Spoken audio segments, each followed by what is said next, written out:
আসসালামু আলাইকুম। জানিয়ে দেব এই মুহূর্তে হাতে পাওয়া সর্বশেষ ভয়ঙ্কর কিছু আন্তর্জাতিক আপডেট বাংলা সংবাদ। শুরুতেই থাকছে সংবাদ শিরোনাম। শুরুতেই জানিয়ে দিব, যুদ্ধে ঘণ্টায় পাকিস্তানের চেয়ে ভারতের ক্ষতি 20 গুণ বেশি।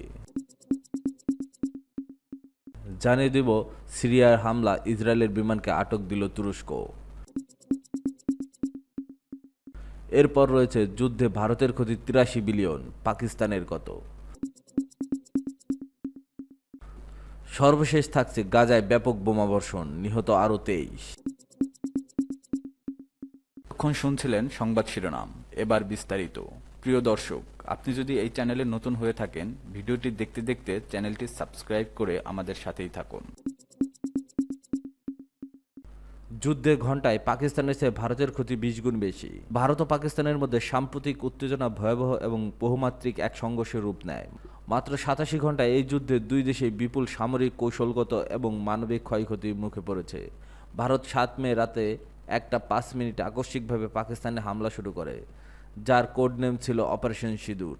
নয়াদিল্লির দাবি, ভারত নিয়ন্ত্রিত কাশ্মীরের পেহেলগামে সন্ত্রাসী হামলার প্রতিশোধ নিতেই তারা এই হামলা চালিয়েছে। পাকিস্তানের মূল ভূখণ্ড আজাদ কাশ্মীর চালানো এই অভিযানে অংশ নেয় অত্যাধুনিক রাফেল যুদ্ধবিমান, যেগুলো থেকে ছোড়া হয় স্টর্ম শ্যাডো মিসাইল এবং হ্যামার বোমা।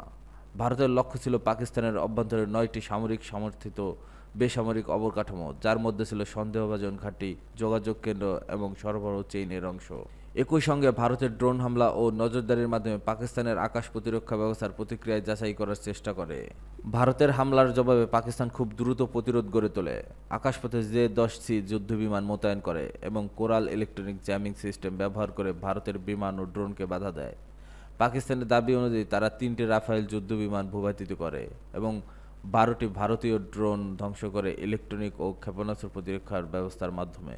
পাকিস্তানি সংবাদ মাধ্যম দ্য নিউজ ইন্টারন্যাশনাল খবরে বলা হয়, যদিও সংঘর্ষ ছিল স্বল্পমেয়াদী, তবে এর অর্থনৈতিক অভিঘাত ছিল গভীর ও ব্যাপক। কারণ এই যুদ্ধে শুধু আকাশে হয়নি, সবচেয়ে বড় ধাক্কা এসেছে অর্থনৈতিক ক্ষেত্রে। মাত্র 87 ঘন্টার 25 মিনিটের এই সংঘাতে ভারতের অর্থনৈতিক ক্ষতির পরিমাণ প্রায় $83 বিলিয়ন, যা পাকিস্তানের তুলনায় 20 গুণেরও বেশি। প্রতিবেদন মতে, উত্তর ভারতের আকাশসীমা বন্ধ থাকায় প্রতিদিন $8 মিলিয়ন ক্ষতি হয়েছে বিমান চলাচলে। আইপিএল বন্ধ হয়, আর্থিক ক্ষতি হয় $50 মিলিয়ন। সাময়িক ব্যয়ে যোগ হয় আরও $100 মিলিয়ন।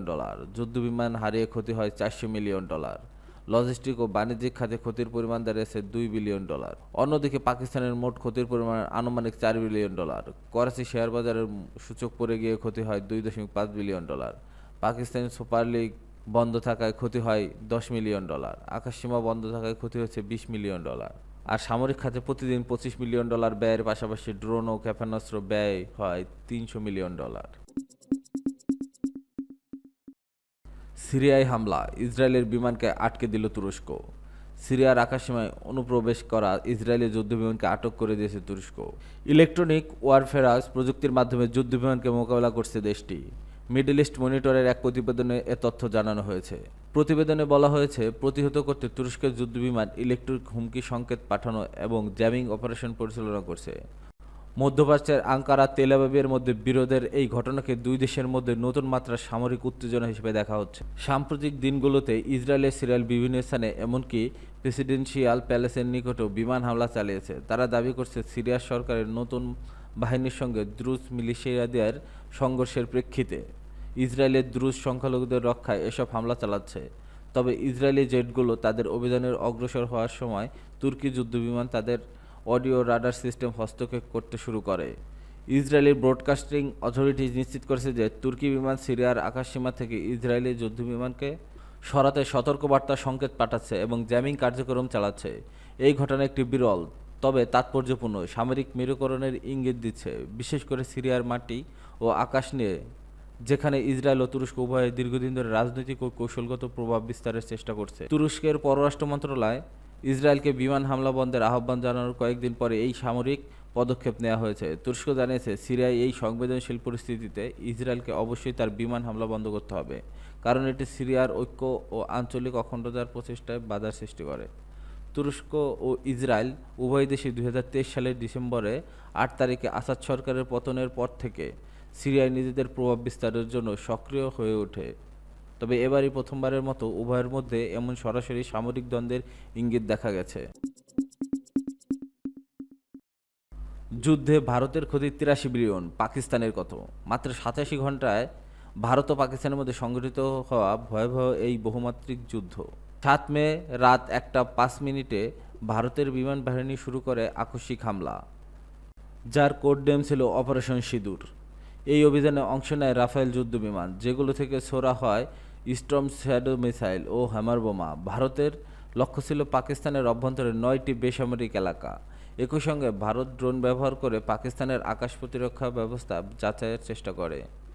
জবাবে পাকিস্তানও খুব দ্রুত পাল্টা প্রতিরোধ গড়ে তোলে। জে-10সি যুদ্ধবিমান ও কোরাল ইলেকট্রনিক্স জ্যামার ব্যবহার করে পাকিস্তান আকাশ প্রতিরক্ষা গড়ে তোলে। পাকিস্তান দাবি করে তার ভারতের 3টি রাফেল যুদ্ধবিমান গুলি করে ভূপাতিত করেছে এবং 12টি ভারতীয় ড্রোন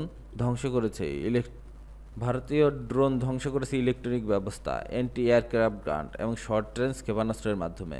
তবে এই যুদ্ধ শুধু আকাশে হয়নি, সবচেয়ে বড় ধাক্কা এসেছে অর্থনৈতিক ক্ষেত্রে। মাত্র 87 ঘন্টার 25 মিনিটের এই সংঘাতে ভারতের অর্থনৈতিক ক্ষতির পরিমাণ প্রায় $83 বিলিয়ন।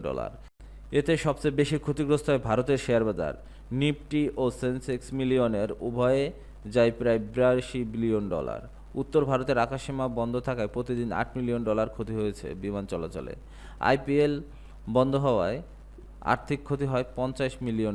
সামরিক ব্যয়ে যোগ করা আরও $100 মিলিয়ন এবং যুদ্ধবিমান হারিয়ে ক্ষতি $400 মিলিয়ন। লজিস্টিক ও বাণিজ্যিক খাতে ক্ষতির পরিমাণ হারিয়েছে $2 বিলিয়ন। অন্যদিকে পাকিস্তানের মোট ক্ষতির পরিমাণ আনুমানিক $4 বিলিয়ন। করাচি শেয়ারবাজার সূচক পড়ে গিয়ে ক্ষতি হয় $2.5 বিলিয়ন। পাকিস্তান সুপার লিগ বন্ধ থাকায় ক্ষতি হয় $10 মিলিয়ন। আকাশসীমা বন্ধ থাকায় ক্ষতি হয়েছে $20 মিলিয়ন। আর সামরিক খাতে প্রতিদিন $25 মিলিয়ন ব্যয় হয়েছে। পাশাপাশি ড্রোন ও ক্ষেপণাস্ত্রের ব্যয় $300 মিলিয়ন। এই যুদ্ধে দেখিয়ে দিয়েছে আধুনিক যুদ্ধ মানে শুধু বোমা, ট্যাঙ্ক আর যুদ্ধবিমান নয়। এখন যুদ্ধ মানেই শেয়ার বাজারের ধস, বিনিয়োগকারীদের আস্থা হারানো, বৈদেশিক বিনিয়োগের স্থবিরতা এবং সাধারণ মানুষের অর্থনৈতিক দুর্দশা। ঘন্টার $1 বিলিয়ন ক্ষতি। এটি প্রমাণ করে সীমিত সময়েও সংঘর্ষের দুই দেশের অর্থনীতি কতটা ঝাঁকুনি দিতে পারে। বিশ্লেষকদের মতে যুদ্ধের আসল শক্তি এখন আর শুধু সামরিক নয়, বরং অর্থ, প্রযুক্তি ও মনস্তত্ত্বের উপর নির্ভরশীল। এই সংঘর্ষের মূল বার্তা প্রতিরোধী প্রকৃত কৌশল। গাজায় ব্যাপক বোমাবর্ষণ, নিহত আরও 23। ফিলিস্তিনের গাজার উপত্যকায় ইসরায়েলি হামলায় কমপক্ষে 23 জন নিহত হয়েছে। এদের মধ্যে বেশ কয়েকজন শিশু রয়েছে। গাজার স্বাস্থ্য মন্ত্রণালয়ের বরাতে আল জাজিরার প্রতিবেদনে এ তথ্য জানানো হয়। উপত্যকার মাসব্যাপী অবরোধের মধ্যে ইসরায়েল হামলা তীব্র করেছে, ফলে যুদ্ধবিধ্বস্ত এই উপকূলীয় এলাকায় মানবিক সংকট আরও ভয়ানক পরিস্থিতি দেখা দিচ্ছে। গাজার স্বাস্থ্য মন্ত্রণালয়ের জন্য 24 ঘন্টায় গাজা উপত্যকায় ইসরায়েলি হামলায় কমপক্ষে 23 জন ফিলিস্তিনি নিহত এবং 124 জন আহত হয়েছে। আহতদের অনেকেই অবস্থা আশঙ্কাজনক হওয়ার মৃতের সংখ্যা বাড়তে পারে। তথ্য অনুযায়ী শনিবার 10 মে সন্ধ্যায় দের আল বাহার কেন্দ্রীয় গাজা উপত্যকায় একটি তাঁবুতে আশ্রয় নেওয়া পরিবারের উপর ইসরায়েলি বিমান হামলায় 4 জন ফিলিস্তিনি নিহত এবং আরও কয়েকজন আহত হয়েছে। সকালে গাজা শহরের সাবরাপাড়ায় হামলায় তুলাইবা পরিবারের 5 সদস্য নিহত হয়েছে। পরিবারের সদস্য ওমর আবু আল কাজ এএফপি সংবাদ স্থানকে বলেন, 3 শিশু, তাদের মা এবং তার স্বামী তাঁবুতে ঘুমাচ্ছিলেন। ইসরায়েলি দখলদার বাহিনী বিমান তাদের উপর আচমকা বোমা ফেলে। শিশুদের নানা বলে পরিচয় দেওয়া আবু আল কাজ বলেন, কোনো সতর্কতা ছাড়া এই হামলা হয়েছে। নিহতরা কোনো অপরাধ না করেই প্রাণ হারালেন। একই সঙ্গে গাজা শহরের তুফা পাহাড় ড্রোন হামলায় 6 জন নিহত এবং শেখ রাদওয়ান এলাকায় আরও 1 জন নিহত হয়েছে। সেখানে ইসরায়েলের জাকুত পরিবারের একটি অ্যাপার্টমেন্টে বোমা হামলা চালায়। দক্ষিণ ইসরায়েলি যুদ্ধজাহাজ রাফা উপকূলে ভারী গোলাবর্ষণ করে। এতে মোহাম্মদ সাইদ আল বারদোয়ালি নামে 1 জন নিহত হন। রাফার পশ্চিমে আল মাউসি মানবিক অঞ্চলে হামলায় আরও 2 বেসামরিক ব্যক্তি আহত হয়েছে। এছাড়া গাজার অন্যান্য এলাকায় বিমানের হামলা হয়েছে, তবে সেখানে উদ্ধারকারীরা পৌঁছতে না পেরে প্রায় প্রকৃত হতাহতের সংখ্যা জানা যায়নি।